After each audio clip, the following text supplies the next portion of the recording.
Well, let's use that as kind of a closing point here for each of you.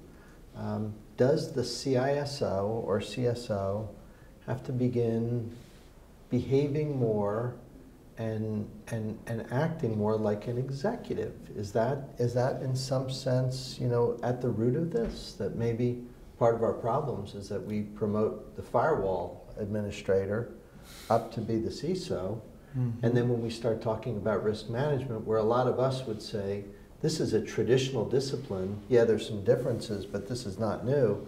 But it's new to the firewall administrator. You know, the firewall admin is going, I never heard of this. Is that, let's start with Jason. Does that make sense? Do you think this is it an executive position, and is risk management something that executives have understood, but maybe the security teams need to do a little remediary work to catch up? Yeah, I think certainly that might depend on exactly what kind of company that you're talking about. I mean, if you're talking about a company that's really, you know, sorry to use the financial terms, like if you're long on tech, right? I mean, most financial companies, for example, I mean, this technology is the biggest bet they're ever going to make. Right.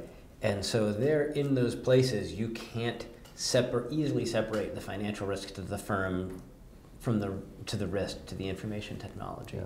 And so certainly in those places, that makes sense, but it really starts from it really needs to be the board directors need to have their IT understanding to the previous point, and then the role of that CISO is going to notch in, I think, much more comfortably if the CEO and the board directors have that alignment. Sense. Steve, we'll go to you, and then we'll let Alon have the last word.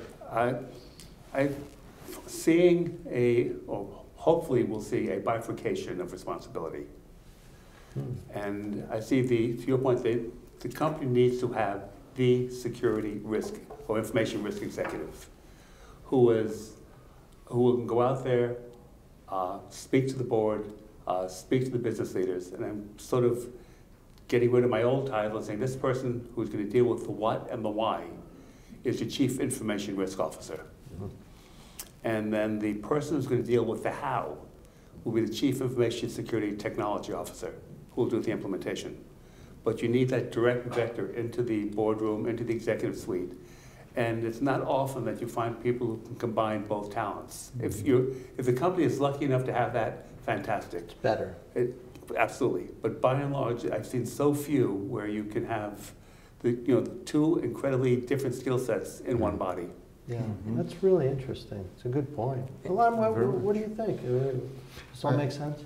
Yeah, if I pick up on those two brilliant gentlemen, I think that the skill set is profoundly different.